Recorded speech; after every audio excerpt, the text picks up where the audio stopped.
දැන් ඇහුවා මෙයා නිදහසේ ඉන්න කෙනෙක්. ඊට පස්සේ ඇහුවා අද කාලේ නම් කෙල්ලෝ තමන් යාළු වෙලා ඉඳිද්දී තවත් කොල්ලන්ට බැල්ම හෙලනවා. තමන් යාළු වෙලා ඉඳිද්දී තවත් කොල්ලන්ට මැසේජ් යවනවා.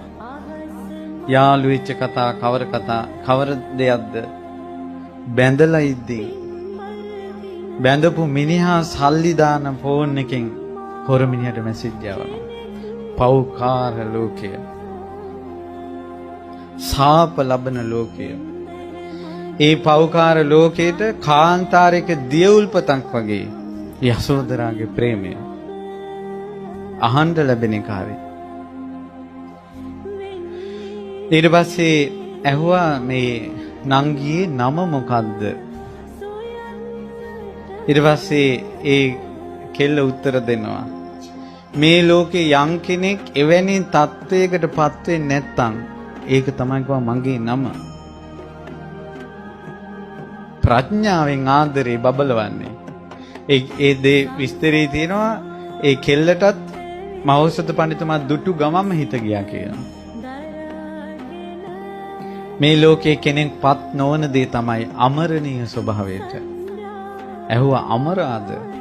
අද කාලේ නම ඇහුවනම් මේ වාසගමත් එක කියන්නේ. අහවල් මුන්දිහාන්සේගේ අහවල් කිරියතන.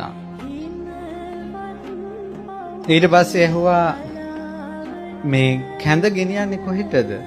දැන් කැඳ වාදනේ තියෙනවා. කුල දෙටුවට කිව්වා.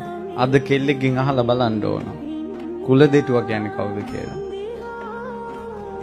ඊට පස්සේ කිව්වා කුල දෙටුවා කියන්නේ අම්මයි තාත්තයි. තාත්තටද කැඳ ගෙනියන්නේ? ඔව් කිව්වා.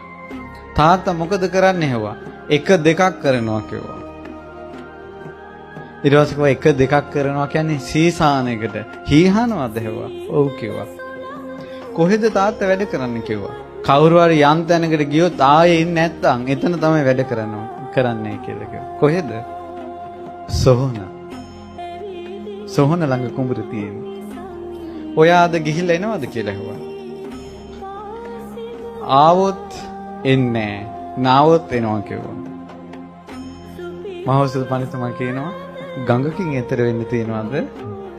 ගඟේ වතුර වැඩි වුණොත් එන්නේ. ගඟේ වතුර ආවේ නැත්තම් එන්න. ඔව් කිව්වා. ඊට පස්සේ කිව්වා අයියේ කැඳ ටිකක් බොමුද එහෙම. ඊට පස්සේ පෙරත්ත කළා. හා කිව්වා. ඒත් හිතුවා මේ කෙල්ල මගේ අත හොදන්න දෙන්නේ නැතුව කැඳ දුන්නොත්